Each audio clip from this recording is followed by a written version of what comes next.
Aplauda o nome do nosso Deus. Te agradecemos, ó Deus.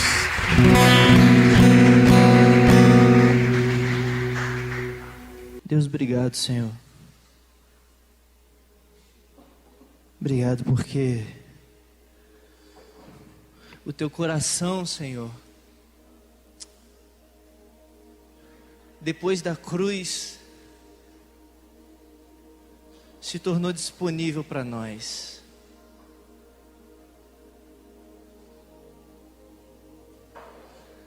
Nada poderia ter acesso ao Senhor, ninguém, nem sangue de animais,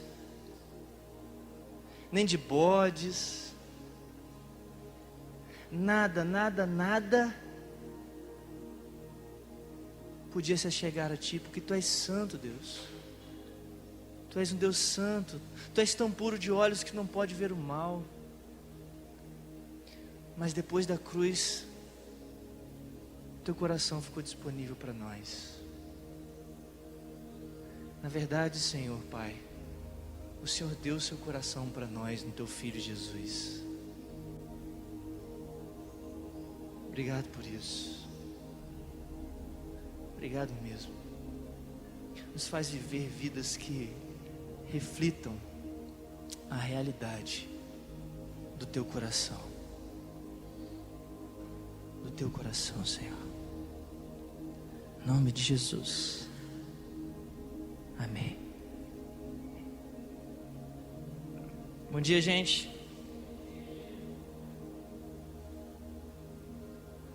Dormiram legal?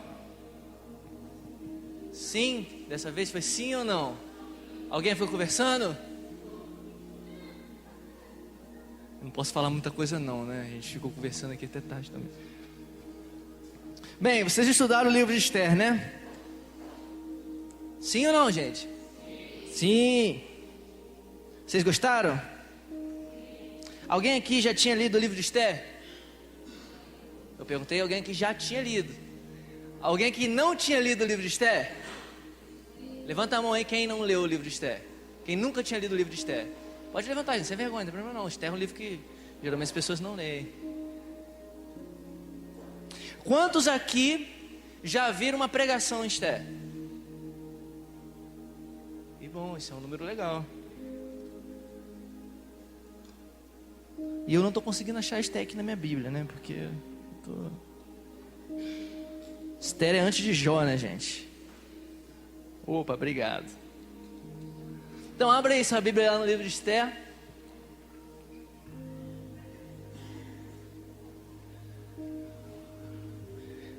Hoje o ritmo não vai ser um pouquinho mais intenso, porque hoje a gente vai terminar mais cedo, né? Então a gente vai ter que correr um pouquinho. E eu já vou pedir, já como eu sou o primeiro a falar, eu já vou pedir um pouquinho da paciência de vocês, tá? E da atenção de vocês. A gente vai ter palestras mais seguidas do que ontem. Então eu preciso que vocês fiquem atentos. Se ficarem com sono, vão lá, jogam água na cara. E aí depois vocês voltam por aqui e a gente continua. Bem, vocês conversaram sobre o livro de Esther lá em cima. Então eu imagino que eu não preciso ficar falando tudo sobre o livro de Esther, tudo sobre que o livro de Esther tem, essas coisas todas, porque vocês já fizeram uma leitura. Eu imagino que vocês tenham feito uma leitura bem atenta. Foi isso, Luan? Eles fizeram uma leitura bem atenta? Então não preciso ficar falando muita coisa. Mas uma coisa é fato que a gente precisa ver: o lugar que está acontecendo e o contexto que está acontecendo, Esther. O povo de Israel tinha ido para o exílio por causa do pecado. E quando o povo de Israel vai para o exílio por causa do pecado, Deus promete, dizendo que em 70 anos eles voltariam para Israel. Eles voltariam para suas terras, para Judá, para Israel. Isso acontece porque Deus cumpre as suas promessas. E aí quando ele volta, o povo de Israel volta para lá, para sua terra, algumas pessoas continuam nos lugares que elas foram exiladas. E aqui a gente está em Esther, quando o Império Babilônico já não existe mais, porque o Império Persa é o que dominou a Babilônia. Lembra de Daniel? Daniel é alguém que está sob o exílio da Babilônia, porque foi a Babilônia que tomou Judá. Mas aqui em Esté, a Babilônia já tinha sido derrotada por um outro império, pelo Império Persa. Então, muitas pessoas, muitos do povo de Israel voltaram para sua terra para ajudar, para Israel, para o Reino do Norte, mas algumas outras pessoas ficaram, construíram coisas ali na Pérsia ou na Babilônia mesmo, que durou um pouquinho de tempo depois. E é exatamente aqui que Esther acontece. Esther acontece no momento pós-exílio, no momento pós-cativeiro de Israel.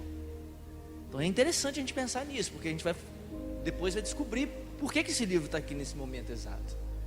A segunda coisa que a gente precisa entender sobre o livro de Esther é que existem muitas visões sobre o livro de Esther. Geralmente as mulheres conhecem mais o livro de Esther, porque quando vão em congressos de mulheres, Esther é uma mulher muito falada. Esther, Débora, Ruth, são as mulheres, Noemi, são as mulheres mais faladas assim da Bíblia. Então Esther é vista como uma grande heroína, uma heroína da Bíblia, né? Uma mulher de fé, uma mulher guerreira, uma mulher bonita, bela, né? Então é visto como assim. Por outro lado também tem muitas pessoas que veem Esther como um livro muito romântico, de uma mulher que foi recebida pelo seu rei, pelo marido, né? Entrou lá e esse marido do rei a recebeu, estendeu o cetro sobre ela porque ela era muito bonita, esse tipo de coisa. Outras pessoas olham o livro mais numa visão machista, né? Olha que livro muito machista. Homens fazem o que fazem aqui. E a gente vai ver isso realmente. Tem muito machismo aqui. Tem muito. Outras pessoas já olham o livro mais como um livro feminista, né? Esther, a guerreira, que lutou contra tudo, contra todos. E a gente vai ver quais são as verdadeira visão do livro. Outro fato é que Esther não menciona o nome de Deus. Alguém viu o nome de Deus no livro de Esther? Vocês acharam isso interessante? Vocês acham que um livro da Bíblia precisa ter o nome de Deus? Sim ou não? Hã? Não precisa, né?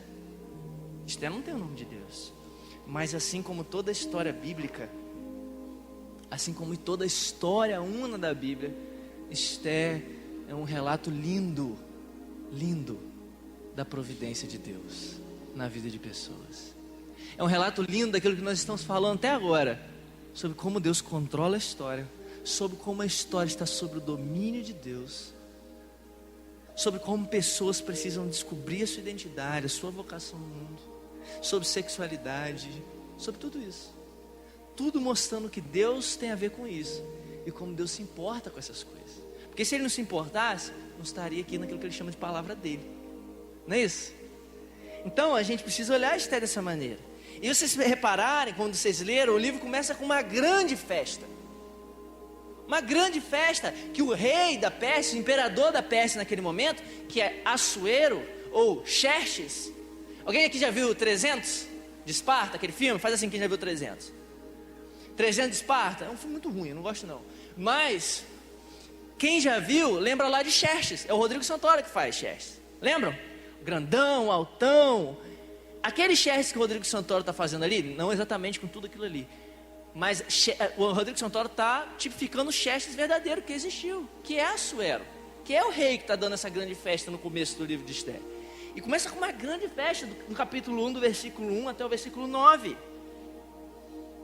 E as razões que Assuero dá para essa festa é que ele queria reunir conselheiros, é que ele queria reunir pessoas, queria reunir contatos militares. Para quê? Para atacar a Grécia, para conquistar o lugar onde a Grécia estava, que aí até se dá a batalha que passa em 300, que é a batalha contra os 300 de Esparta.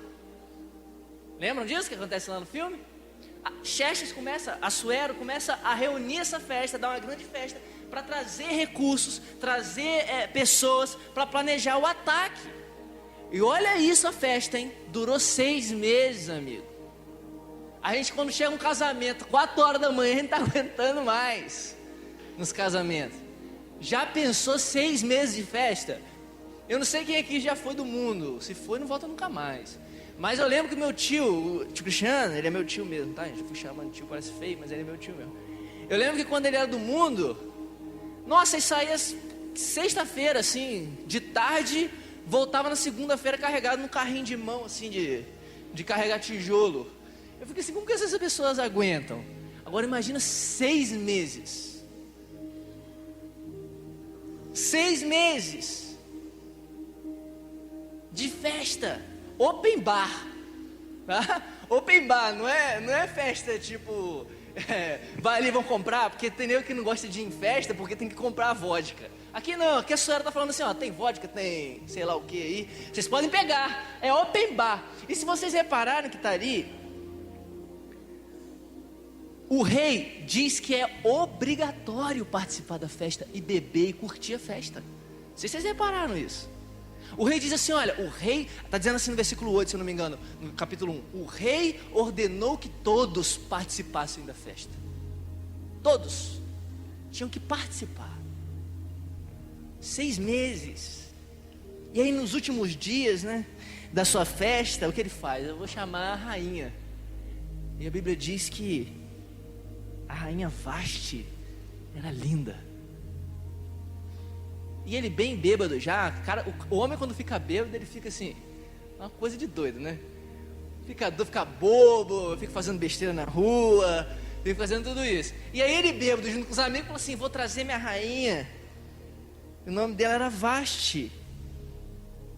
E aí no versículo 11 do capítulo 1, olha o que diz. Que introduzissem à presença do rei a rainha Vasti com a coroa real, para mostrar aos povos e aos príncipes a formosura dela, pois era formosa ao extremo. A rainha Vasti. O que a Suero está falando? Eu estou bêbado, está todo mundo bêbado. Traz a Vasti aqui que eu quero apresentá-la para o mundo. Eu quero mostrar ela para o mundo. Mas a gente não sabe de fato o que está acontecendo aqui. Mas há uma conotação sexual muito forte aqui. A gente está pensando que é só Vasti chegar lá na hora né, toda vestida. Não, o texto aqui no hebraico é uma conotação sexual. O que a Suero estava querendo é que ela parecesse nua diante de todos da festa, para mostrar a sua formosura. Chama lá minha rainha que eu quero mostrar ela nua aqui, ó, para todo mundo ver que ela é formosa ao extremo. O que o cara bêbado pode fazer, né? Mas o que acontece? Vocês leram? Vasti não quer ir. A rainha não quer ir para lá. Ela se recusa a ir, no versículo 12. Porém a rainha Vasti recusou vir por intermédio dos eunucos. Ela recusou a ir, eu não quero ir. E aí o que o rei faz? O rei fica completamente enfurecido com ela. Enfurecido. E bane ela da sua presença. Ele bane ela de ver ela para sempre. Nunca mais eu quero ver Vasti. Coloca ela num lugar lá para nunca mais vê-la. Coloca ela nos meus aposentos para eu nunca mais vê-la. Passam-se essas coisas. O rei vai para a guerra. E o que acontece com ele na guerra? Não está escrito aqui. Mas o que acontece na guerra contra a Grécia? Quem viu 300 sabe. Eles perdem algumas batalhas. Só no final que eles ganham. Mas eles perdem algumas batalhas. E o rei fica triste. Ele volta dessas batalhas perdidas, fica muito triste. Não dá muito certo. Aquele planejamento que foi feito com muita bebida e com muita festa, não deu muito certo para guerrear contra ninguém.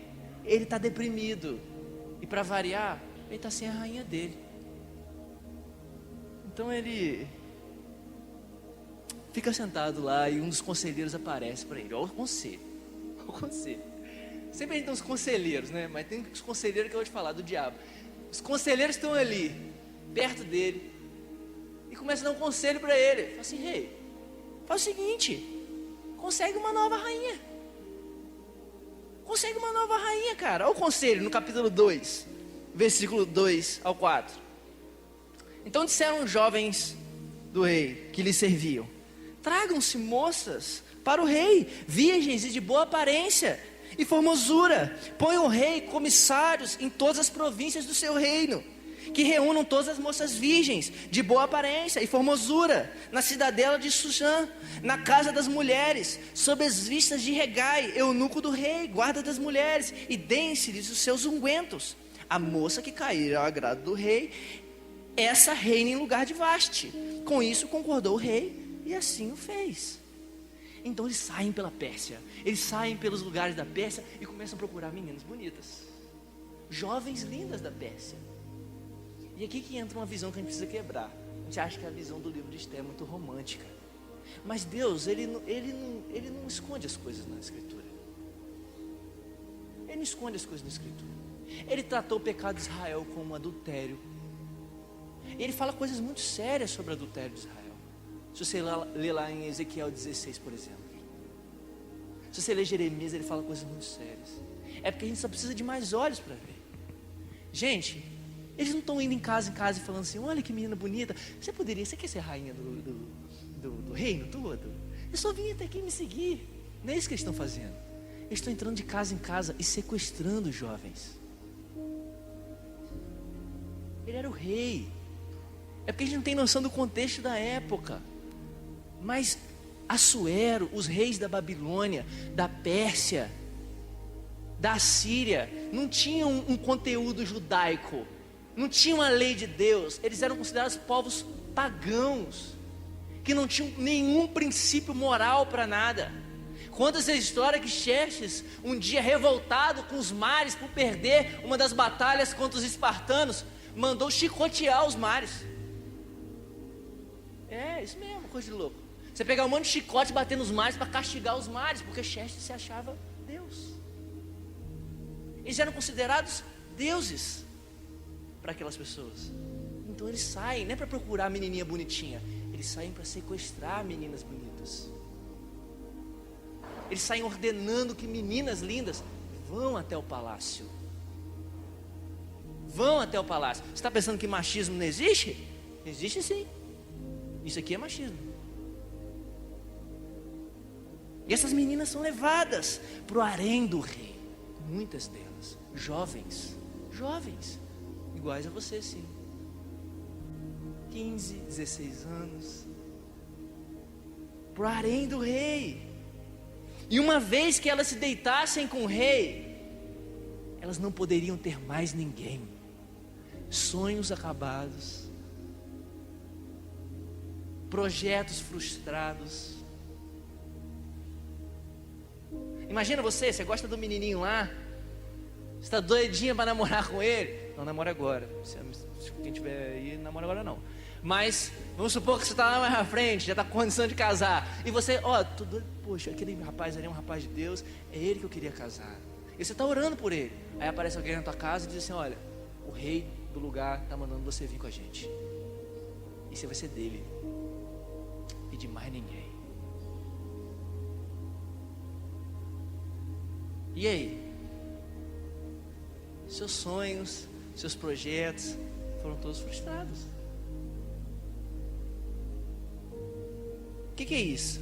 É uma forma do rei, que se considerava Deus, reafirmar o seu poder sobre todas as coisas. Para todo mundo ver que eu sou poderoso mesmo sobre todas as coisas. E aqui no capítulo 2 a gente encontra os personagens principais dessa história. Lê comigo aí do versículo 5 ao versículo 11. Ora, na cidadela de Susã havia um judeu da tribo de Benjamim, chamado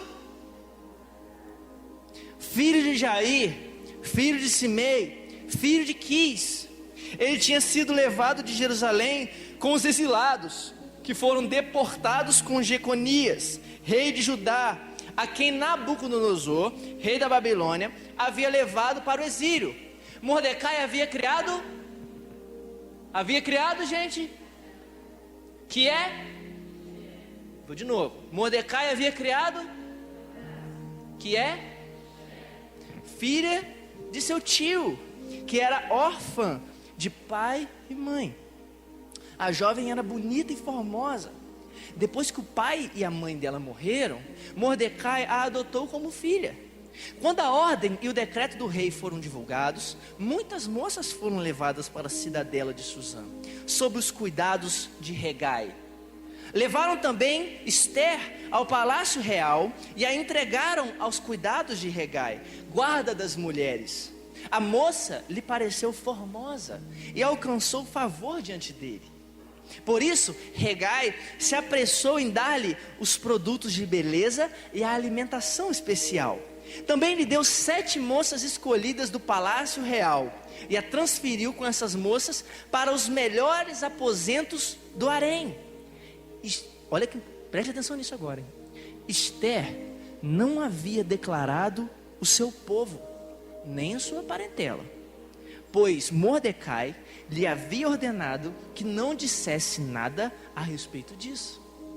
Mordecai passeava todos os dias diante do pátio do harém, para saber como Esther estava passando e o que ia acontecer com ela. Quando a gente lê esse trecho, a gente automaticamente vê grandes contrastes aqui. Olha, os judeus foram levados para o cativeiro da Babilônia. Depois de 70 anos, eles voltaram para suas terras. Deus liberta. E ainda assim os judeus ainda viviam sob o domínio persa, mas em outro lugar. Então, aqueles que não viviam em Judá, apesar de o Império Persa dominar Judá, aqueles que não viviam em Judá, viviam em guetos. Viviam separados das grandes cidades, porque eles eram um povo que queriam viver longe dos povos pagãos. Então eles viviam em guetos, viviam em lugares separados. Eles não viviam dentro de grandes cidades, dentro do círculo pagão das coisas. Mas o texto está dizendo aqui para a gente que tanto Esther quanto Mordecai viviam na cidadela de Susã. E Susã era a cidade onde tudo acontecia. Era a cidade do rei. As cidades fortificadas era onde habitavam os grandes empresários da época, onde habitavam os grandes políticos, onde ficava o mercado, onde estavam os soldados, as pessoas importantes e o próprio rei. Era o círculo, era o centro do paganismo. O povo de Israel, mesmo que tinha ido embora, vivia nos guetos. Mas aqui está dizendo que Esther e Mordecai viviam ali. Por alguma razão, Mordecai fez o seu caminho em direção ao poder da Pérsia. Não é estranho isso? Você lê os Salmos, eu esqueci qual Salmos, se não me engano é o Salmo 100, não lembro, que diz assim, olha, quando o Senhor nos tirou do cativeiro, nós ficamos como quem sonha. 126 o Salmo. Olha só o cântico, nós saímos do cativeiro, estamos como quem sonha. Mas parece que Mordecai não está muito como quem sonha. Ele preferiu ficar na cidadela de Susã. Outro contraste é com relação aos nomes. Mordecai parece um nome judeu, mas na verdade é um nome persa, que se refere a um deus, Marduk. Esther, a gente não tem tanta referência ao que quer dizer o nome de Esther, mas pode ser uma grande referência à deusa Estar, a deusa estrela. E você percebe no texto que diz que ela era Hadassah e Esther. Hadassah é um nome hebraico, Esther não. Eles são judeus, vivendo fora do contexto judeu e com nomes que referenciam deuses. Isso não é estranho?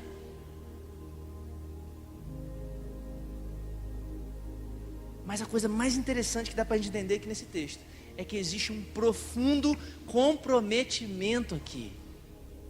Há um profundo comprometimento com as coisas que estão acontecendo. Não há resistência nenhuma das partes. Não há resistência nenhuma de Esther ou de Mordecai. Eles estão colaborando para cada coisa. Olha só, Esther não disse de que povo ela era. Por quê? Porque Mordecai falou: não fala de que povo você é, não. Não fala de que povo você é, não. Gente, a verdade é que Esther, num primeiro momento, ela não é uma linda garota virtuosa que conquistou o coração do grande rei e salvou o seu povo. Ela, num primeiro momento, é um personagem profundamente comprometido e envolvido em um drama impressionante de altos e baixos, e que Deus vai virar a chave em um momento. Esther nasceu no exílio. Ela nasceu numa cultura persa. Quando a história deles começa, ninguém sabe que eles são judeus. Quando Esther é levada para o harém do rei, o primo dela, Mordecai, diz assim: olha, não fala nada, faz tudo o que eles te mandarem. E ela faz tudo. Durma com o rei da Pérsia, participe do regime da beleza, coma a comida que estão te dando. E ela come. Há compromisso acontecendo por toda a história. E é importante a gente contrastar isso com a história de Daniel. Você pode falar assim: não, mas Esther era muito jovem, vulnerável. Daniel tinha 15 anos. Foi levado para a Babilônia. E aí quando falaram assim: olha, você tem que comer. Não vou comer. Você tem que se dobrar para Sadraque, Mesaque e Abednego. Você tem que se dobrar. Não vou me dobrar. Então você vai para a fornalha ardente. Beleza. Ó, você não pode orar. Não vou orar. Então se você continuar orando, você vai para a cova dos leões. Beleza. 15 anos. Não se dobrou, resistiu, não comprometeu a sua identidade. Todo mundo sabia o que ele era. Nesse primeiro momento do livro, Esther está conformada. Nesse sentido. Não só isso, ela não quer revelar a sua identidade. Ela é Esther ou ela é Hadassah? E o que isso tem a ver com a gente hoje? Gente, a gente nasceu no exílio. A gente nasceu sobre o domínio persa.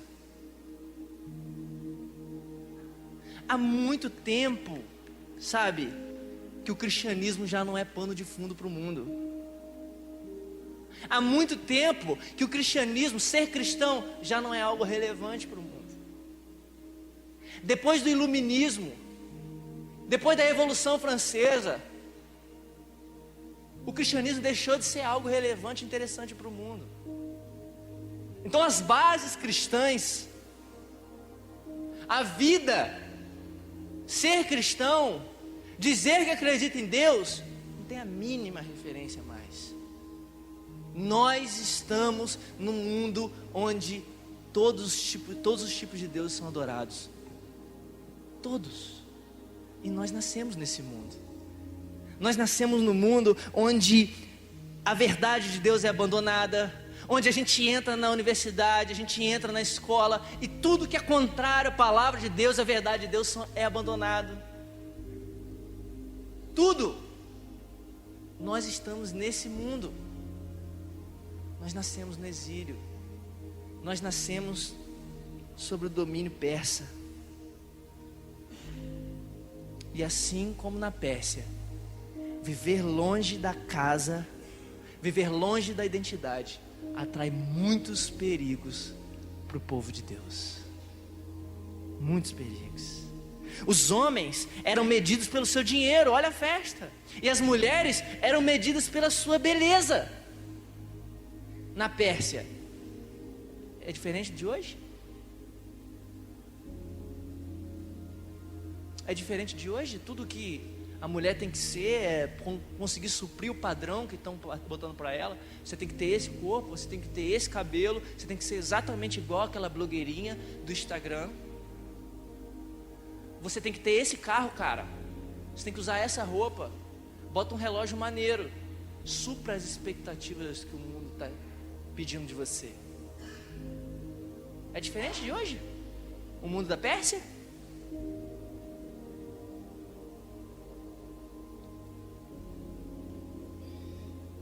para entrar nessa festa, querido, para entrar nessa festa, você tem que comprometer a sua identidade. Você tem que comprometer quem você é. Você tem que deixar sua verdadeira identidade do lado de fora e se conformar à identidade do mundo persa. Com algumas exceções, gente, a maioria de nós não é como Daniel. Daniel cresceu em Judá, cresceu ouvindo, cresceu numa cultura de Deus. Esther cresceu no exílio. As nossas práticas formativas, de nós que eu estou falando hoje, também não são mais moldadas pelo conteúdo cristão, mas pelo que a mídia está falando, por aquilo que a Globo está passando, por aquilo que a série do Netflix está passando, pelo entretenimento. E cristãos estão cada vez mais propensos a reproduzir o discurso do mundo. O que o mundo está falando sobre aborto? Ah, que pode? Ah, então eu acho que pode também. Ah, que o mundo está falando sobre sexo? Ah, eu não vejo tanto problema não. Fazer sexo antes do casamento não, né? O que o mundo está falando sobre política? Ah, é nisso aí que eu vou acreditar. O que a minha escola, a minha professora está falando sobre ser mulher? Ah, é exatamente isso aí. Minha professora está mais certa do que a Bíblia está falando. Sobre ser homem? Ah, o pastor ele é muito retrógrado. Aquele cara lá, o filósofo fulaninho é melhor. A gente está assim. Aí é por isso que você vê um monte de cristão. O que você é? Sou cristão. A favor do aborto. Porque guardou a fé, ué. A gente vai falar disso mais tarde aí. Os cristãos de hoje, gente, estão mais propensos à mentira, ao divórcio e à pornografia do que o mundo. Você não sabe disso não? O maior índice de divórcio, de pornografia é dentro da igreja.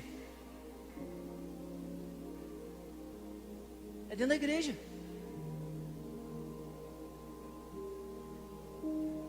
As vastes de hoje, elas gostam de se exibir, não precisa ninguém mandar não.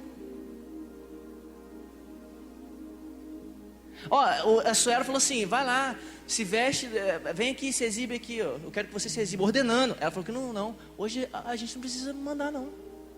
A gente entra no Instagram, tá a menina lá, de biquíni, mostrando tudo pros outros.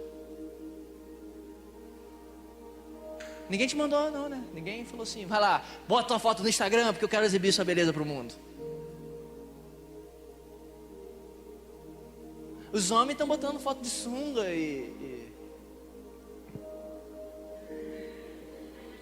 Você tá lembrando? Tomara que ele veja essa filmagem. Tomara. Tá lá de sunga, ó. Ninguém mandou não, velho. Ninguém mandou não. As vastes hoje gostam de se exibir. Ah, cristão. Ó, já bloqueei. Bloqueei não, né? Eu não bloqueio, para de seguir. Muitas meninas aí. Muitas meninas por causa disso. A verdade é que a gente é moldável, gente. Sempre tem alguém nos moldando. Sempre tem alguém moldando a gente. É que a gente não percebe. Não pense você que você é neutro. Que você, olha, estou nessa posição aqui, não sou influenciado por ninguém. Eu sou influenciador da galera. Eu não sou nada influenciável. Ninguém me influencia. Você está doido, cara? Sempre tem alguém te influenciando. Sempre tem alguém te moldando. Sempre, às vezes você não está percebendo, é imperceptível, mas tem alguém te moldando. Sempre. Qual é a sua identidade? Esther ou Radassa?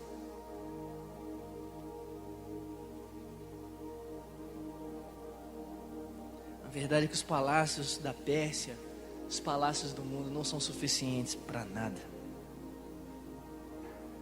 Olha o exemplo do rei. Ele foi tentar resolver a situação dele quando falaram assim: e agora? Todo mundo vai ficar sabendo, rei, que Vasti, cara, não gosta de respeitar você não. Aí sabe o que vai acontecer? As mulheres não vão respeitar os maridos mais dentro de casa no reino da Pérsia. Como que a gente vai resolver isso? Aí olha a forma do grande conselheiro, do grande rei da época de resolver a situação. Faz o seguinte: manda um comunicado para todo mundo falando que quem fizer isso não pode, vai ser castigado, alguma coisa assim, não lembro o que está escrito lá no texto. Mas olha uma coisa, todo mundo vai ficar sabendo, hein, rei? Aí como que ele resolve? Manda um comunicado para todo mundo. Todo mundo ficou sabendo. Todo mundo ficou sabendo. O grande rei. Os palácios do mundo, eles podem ter muita pompa, muita riqueza, podem até parecer grandes demais, poderosos demais, mas eles estão atolados naquilo que todo mundo está atolado desde o começo da humanidade: ciúme, inveja. Onde todo mundo está atolado: ira, raiva, discórdia. Eles podem até parecer demais, mas o sonho do poder, da beleza, do sexo, do dinheiro se torna apenas em depressão no final das coisas, em angústia. Mas aí acontece uma coisa na história. Surge um outro personagem chamado Amã. Vocês leram, não leram? Sim ou não, gente? Amã. E aí sabe o que aconteceu com Amã? Foi muito engrandecido. O rei colocou ele numa grande posição. Aí no capítulo 3, nós vemos que todos se inclinavam diante dele. Todo mundo. E Amã é a figura do poder a todo custo, do poder corrupto, do homem que precisa mais de aplausos do que tudo. Ele quer aplausos, ele quer que as pessoas se dobrem diante dele, ele quer que as pessoas olhem para ele e considerem ele como um cara grande, considerado pelo rei. Mas aí quando Amã sai da porta do rei, quem está na porta do palácio? Quem? Hã? Tá lá. E aí Mordecai faz o quê? Hã? Não se dobra. E aí, meu amigo, o negócio foi heróis agora. Porque Mordecai não se dobra diante de Amã. E Amã fica muito bravo com isso. Isso tem várias referências, né? Amã era descendente de Amalequita. E para quem não conhece, Amalequita e judeu, ó, não dava muito certo, não. Não dava nada certo. E Amã, eu vou matar isso. Vou matar todos os judeus, não é só Mordecai. Vou matar todos eles. Vou exterminar os judeus. E aí Amã vai e conversa com o rei e diz assim: ó, vamos criar um decreto para matar os judeus. E aí o rei pega o seu anel, porque naquela época você tinha que chancelar assim, e chancela esse decreto e diz: beleza, pode matar. Agora vê isso, olha isso, olha o tamanho da impiedade. Vamos matar os judeus. Tá bom. Não tem porquê, não tem nada. A consciência do mundo que parece poderoso é assim. Tá bom, vamos matar os judeus. Ele então aplica lá o seu anel e manda matar todos os judeus. O mundo é hostil demais. Mas quando Mordecai começa a descobrir o que está acontecendo, de que o seu povo vai morrer, ele se veste de pano de saco e fica entristecido. Peraí, Mordecai era o quê? Um judeu, né? Mas no começo do capítulo, nos primeiros capítulos, na primeira metade do livro, Mordecai e Esther estão comprometidos com a Pérsia, não é isso? Eles estão comprometidos, eles estão vivendo onde eles estão vivendo, no meio daquelas pessoas. Eles estão fazendo o que todo mundo tem que fazer ali naquele lugar. Mas agora Mordecai faz uma coisa que só judeu faria, que só judeu faz. Ele se veste de pano de saco. Alguma coisa está acontecendo com Mordecai. Alguma coisa. Pano de saco, cara. Eu estou vestindo pano de saco porque vão matar o meu povo. E a Esther procura saber o que está acontecendo com Mordecai. E Mordecai vai lá e pede para que ela tenha misericórdia. Mas vê o versículo 11 do capítulo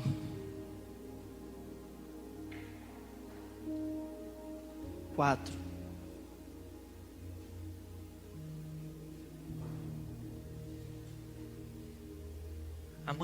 Mordecai chega para Esther e fala assim: Esther, está acontecendo isso, Esther. Eles vão matar o povo. Tenha misericórdia, consiga algo para nós. Mas olha o que Esther responde para Mordecai. Versículo 11 do capítulo 4. Todos os servos do rei e o povo das províncias do rei sabem que para qualquer homem ou mulher que, sem ser chamado, entrar no pátio interior para falar com o rei, não há outra sentença que não a de morte, a não ser que o rei estenda para essa pessoa o cetro de ouro para que viva. E eu, nestes 30 dias, não fui chamada para comparecer diante do rei. Sabe o que ela está dizendo aqui? Mordecai: Esther, faz alguma coisa pelo povo, pede misericórdia.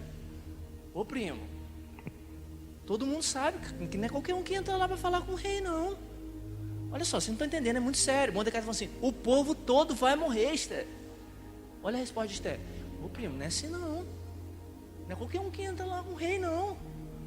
Eu não fui chamado tem 30 dias. Todo mundo sabe que quem entrar lá vai morrer. Ela está relutante. Ela está relutante. Ela está vivendo confortavelmente como uma rainha. Muitas vezes nós chegamos à consciência no mundo, no nosso trabalho, na nossa escola, na nossa vida. Nós achamos que simplesmente nós estamos ali para conquistar nossas coisas. Nós estamos aqui apenas para eu conseguir o meu diploma e dizer que eu sou uma pessoa no mundo. Eu cheguei a essa posição aqui para quê? Para eu conseguir uma imagem, para eu ser um engenheiro, para eu ser um médico, alguma coisa assim. Olha o versículo 12. Estas palavras de Esther foram transmitidas a Mordecai. Então Mordecai pediu que respondessem a Esther: não pense que por estar no palácio real você será a única entre todos os judeus que conseguirá escapar. Porque se você ficar calada agora, de outro lugar virá o socorro e livramento para os judeus, mas você e a casa do seu pai perecerão. Mas quem sabe não foi para um tempo como este que você foi levantada como rainha. Isso é incrível. Incrível o que ele falou para aquilo aqui. Algo impressionante está acontecendo aqui. Os dois personagens que estavam profundamente comprometidos com uma cultura pagã, profundamente comprometidos com uma cultura longe de casa, longe da verdadeira identidade, experimentam um despertar. Experimentam um despertar. Eles agora estão vulneráveis. Eles estão diante da morte. Vulneráveis. E eu quero que você perceba isso que Mordecai fala. Mordecai dá duas sentenças para Esther. Preste bem atenção nisso. A primeira sentença é: não pense porque você está aí, você vai escapar, hein? Você, Esther, é judia. Não pensa que você vai escapar, não. Você esqueceu quem você é? Mas se você não agir, a libertação vai sair de um outro lugar. Vai sair, sabe por quê? Porque Deus prometeu que o povo dele jamais pereceria. A outra sentença, sabe qual é que Mordecai fala para ela? Fala assim, olha, você e a casa do teu pai perecerão. É mais profundo ainda. Mas peraí, Esther não era órfã? Que pai é esse? O que Mordecai está falando? Esther não é órfã?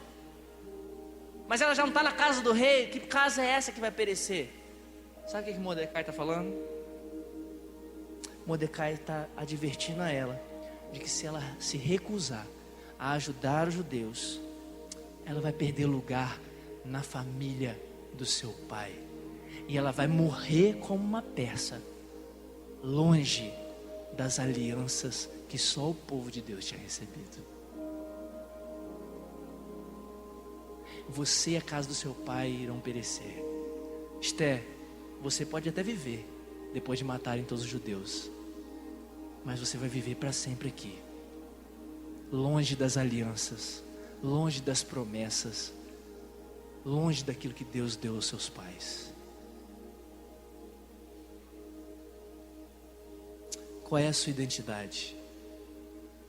Esther ou Hadassah?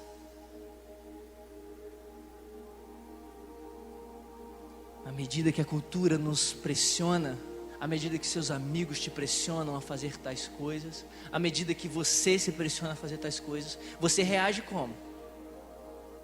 Como povo da aliança ou como um povo do mundo?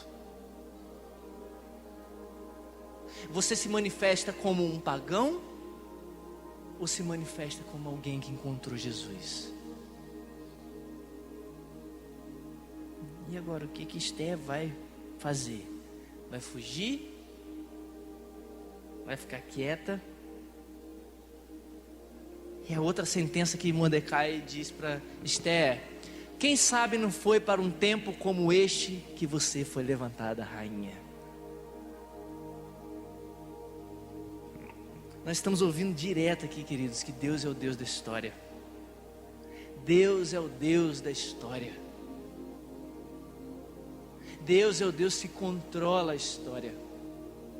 Deus é o Deus que governa a história, mesmo que a gente não perceba isso. O que Esther vai fazer? E eu quero que você preste atenção nisso aqui.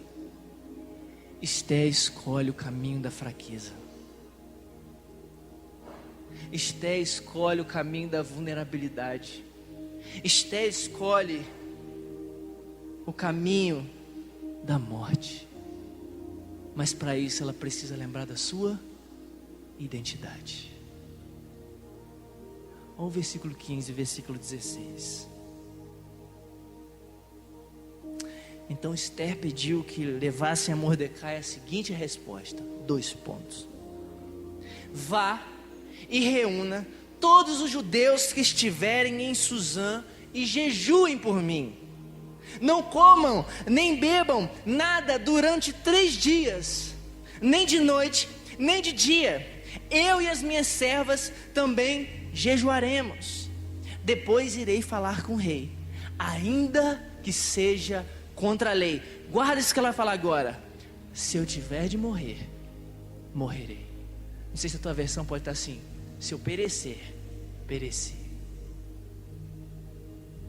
A menina jovem que estava comprometida com os afazeres do palácio pagão, agora está começando a tomar atitudes que só alguém do povo de Deus pode tomar. Jejuem por mim, orem, eu também vou jejuar. Eu também vou jejuar. Eu lembrei da minha identidade. Eu sou alguém da aliança. Eu sou alguém do povo de Deus. Mordecai disse: olha, foi para isso que você foi levantada rainha, Esther. Esther deixa de fazer concessões e agora começa a tomar decisões maduras. Uma jovem. Você não precisa ter 18 anos, 20 anos, 30 anos para tomar uma decisão madura. Esther era uma jovem que tinha acabado de deixar de fazer concessões para tomar decisões maduras. Tomar decisões que demonstrariam que ela era alguém do povo de Deus. que ela era alguém do povo da aliança.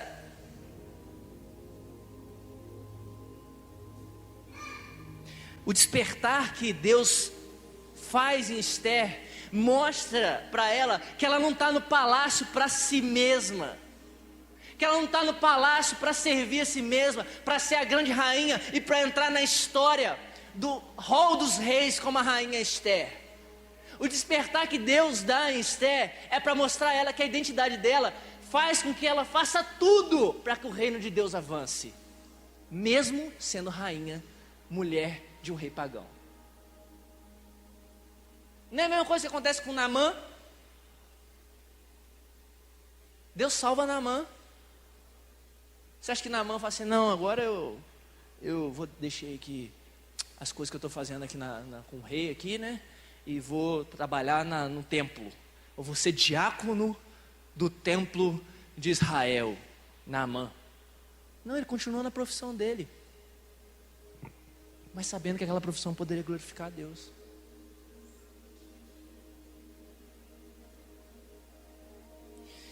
E aí uma reviravolta acontece na história, queridos. Esther jejua 3 dias. 3 dias. E aí vocês conhecem a lei. Ninguém podia entrar na presença do rei de qualquer jeito, só se o rei chamasse. Quem entrasse na presença do rei, e se o rei não levantasse o cetro, o que aconteceria? Morreria. Aí vai Esther lá, escolhendo o caminho da fraqueza. Depois do jejum, ela sabia que poderia morrer, mas ela escolheu o caminho da fraqueza, da dependência total. E ela vai. E a gente olha para esse texto, quando ela entra, tem até música sobre isso. Estende o teu cetro sobre mim, Senhor, e não sei o quê. Mas você acha que Esther estava bonitinha, gente? Esther estava no jejum 3 dias, imagina a cara daquela mulher. Feia para Jesus. O cabelo ruim, o cabelo devia estar assim, meu Deus do céu, a cara amassada. Sem comer. Você acha que ela estava o quê? Olha que rainha linda que está entrando aqui. 3 dias sem comer e beber nada, gente, vocês são doidos. Aí está entrando lá, feia pra caramba. E a Bíblia diz que Assuero levanta o seu cetro. Algo está acontecendo. O nome de Deus está escrito no livro, mas tem alguém movendo as coisas por trás desse livro. E aí o rei fala com Esther: pode me pedir o que você quiser. E Esther fala assim: eu quero um banquete. Uma jovem, hein? Olha a estratégia de Esther. Ela tem 40 anos aqui, ela já fez alguma faculdade, ela já trabalhou em administração, ela sabe mexer no Excel. Não. Ela é uma jovem, ela não sabe mexer no Excel não. Ela é uma jovem. Ela é uma jovem de 17, 18 anos. Olha a estratégia. Olha, quando você se identifica como um povo de Deus, a sua mente passa a trabalhar para Deus. Ela pede um banquete, e Amã está preparando uma forca para Mordecai, e aí o rei perde o sono. Olha só, o rei perde o sono. Quem que faz alguém perder o sono? O rei perde o sono. E aí, olha só, o rei perde o sono, ele começa a ler sobre ele mesmo. Que passatempo legal, né? Eu perdi o sono, eu vou ler sobre mim mesmo, sabe? Eu sou nem um pouco orgulhoso, nem um pouco soberbo. Eu perdi o sono. Eu, quando perco o sono, eu vou ver um filme, sei lá, eu leio sobre outra coisa. Ele não, vou pegar aqui as histórias sobre mim, porque elas vão me satisfazer. Aí ele começa a ler sobre ele mesmo. E ali, do nada, por quê, né? Coincidência, o mundo é uma coincidência, do nada. Ele lê uma história de que Mordecai um dia denunciou pessoas que queriam matá-lo. Do nada, né? Porque eu não acredito que... coincidência, não tem. E aí sabe o que o rei faz? O rei chama Amã, fala assim: vem aqui, o que tem que ser feito com um homem que honra o rei? Amã E Amã, que era adorador de aplausos, gostava da aprovação das pessoas, Amã, que era assim, pensou que o rei estava falando para ele. O que tem que fazer com uma pessoa que salvou o rei de alguma coisa? Aí Amã, poxa, deve ser eu, né? Ó, bota num cavalo aí, faz ele passar por todo mundo, cheio de roupas finas, né? Faz ele passar por toda a cidade, e todo mundo gritando. É assim que o rei faz com quem o protege, é assim que o rei faz com quem o guarda. Amã achando que era com ele. Aí sabe o que o rei fala assim? Aí imagina, né? Deve ser muito triste. O cara fala assim, deve ser comigo, né? O rei fala assim, então beleza, então faz isso lá com Mordecai. Aí vai o rei, vai Amã, bota Mordecai num cavalo, e você pensa a raiva do cara, mano. A forca estava preparada pro cara, e agora ele bota o cara em cima de um cavalo, e o povo tem que gritar, ó, é assim que o rei faz com aqueles que o protegem, que o guardam, que o honram. Aí tá lá Mordecai em cima do cavalo. E aí Amã volta correndo para casa, tem uma forca preparada. E a mulher de Amã fala assim, eu te avisei, que a mulher aparece nessas horas, né? A mulher aparece nessas horas, a mulher estava ajudando a fazer a forca. Aí quando dá a treta toda, a mulher fala assim, ó, eu falei antes, eu falei para você antes, eu falei que isso não ia dar certo não, ó. Eu te falei, agora você tá ferrado aí. Não vem me procurar não. Eu te avisei, não era para comprar esse carro não, agora se vira. E aí eles vão pro banquete. E aí naquele banquete, a jovem que estava comprometida no início, denuncia Amã, dizendo, sabe o que está acontecendo, rei? Sabe o que? Amã está querendo matar o meu povo. Agora é o povo dela.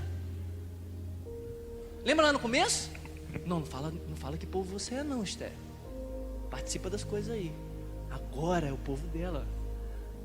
Rei, Amã está querendo matar o meu povo. Amã está querendo matar a minha galera. Eu sou de lá, rei. O rei fica muito bobo com isso e muito irado, e manda matar Amã.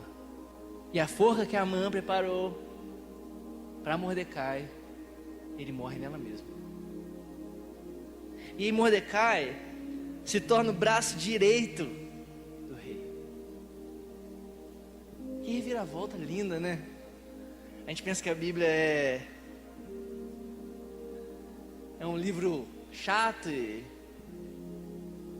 sei lá, retrógrado, e a gente gosta de ver filmes românticos, mas eu quase não vejo uma história tão bonita como essa. E aí no final os israelitas conseguem vencer os seus inimigos. No decreto eles conseguem vencer os seus inimigos, e aí eles instauram uma festa Purim, a festa de Purim. Sabe o que acontece então ali? Uma renovação espiritual, um senso de identidade, um senso de reidentificação com o povo de Deus. Acontece com o povo de Israel. O que nós devemos fazer no nosso mundo? O que nós devemos fazer no mundo que nos pressiona a sermos como Ele? Tomar o caminho da fraqueza, o caminho da cruz, o caminho da vulnerabilidade, o caminho da reidentificação de pessoas dependentes da graça e do poder de Deus.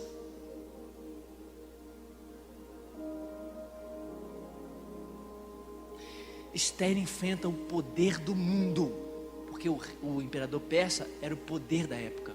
Esther enfrenta ele, sabe como? Na fraqueza, na vulnerabilidade, totalmente dependente de Deus. É a graça de Deus, queridos, que salva o mundo. A sensação é que Deus está ausente nessa história, mas Deus está extremamente presente em cada detalhe dessa história, em cada escrever. Tudo que Deus quer de nós é que nós sejamos dependentes dele. Tudo. Os judeus sempre viram milagres extraordinários acontecendo com eles. abriu o Mar Vermelho, as pragas do Egito, as muralhas de Jericó. Mas se essas coincidências, o rei perdeu o sono, o rei dá uma festa, Esther ser sequestrada, essas coincidências que aconteceram, Israel não seria salvo. A linhagem do povo de Deus não chegaria a Jesus. Coincidência pequena. Deus está guiando a história, queridos. Você quer consolo maior do que esse? No mundo como o nosso, com os perigos da Pérsia, no mundo que nós vivemos, Deus está agindo. Não necessariamente nas coisas extraordinárias, mas nas coisas mínimas. Você vê Deus num trânsito intenso? Você vê Deus e não conseguir chegar lá no lugar onde você iria chegar porque atrasou alguma coisa? Você vê Deus quando você perde o sono? Deus é o grande tapeceiro, queridos, da vida. E o tapete, ele é sempre feito ao contrário. E parece muito feio ao contrário. Entendi.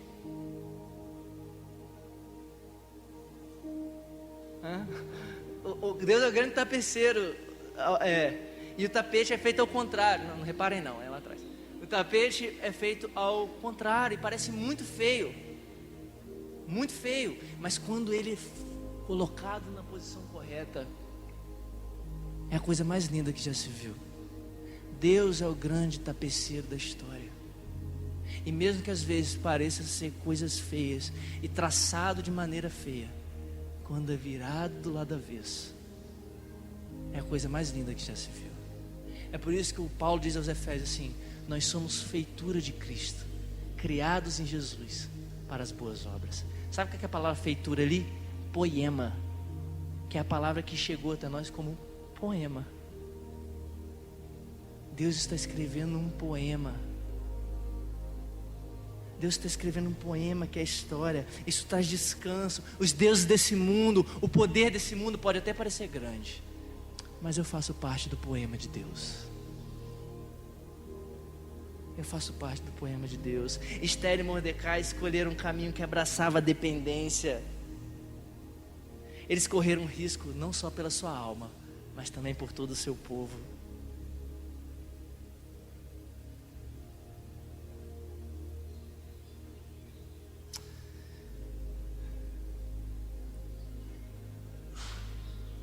A história de Esther, queridos, revela para nós um caminho que a gente pode seguir.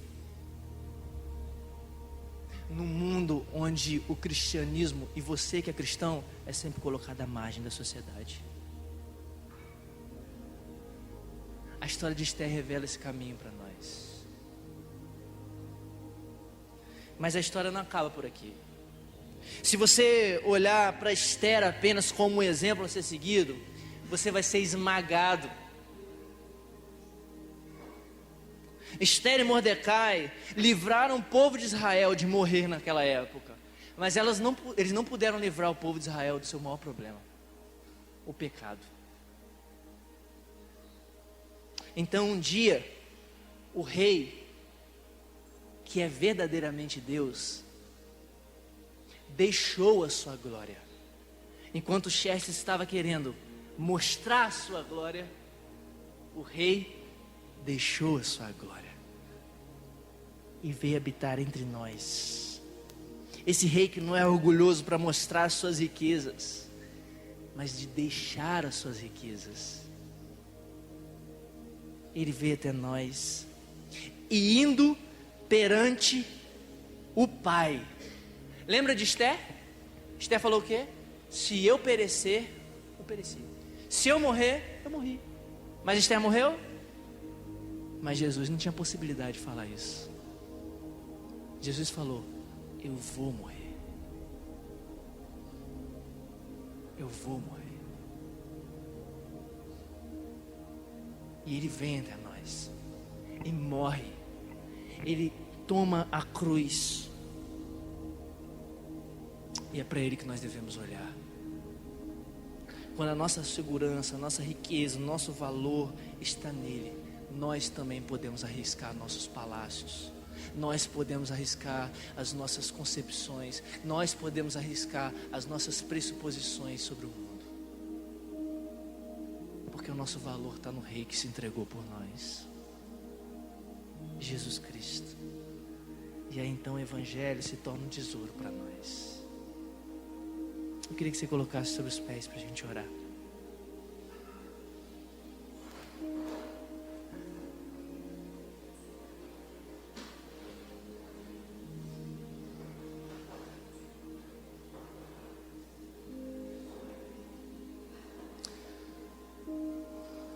Talvez você, como Esther,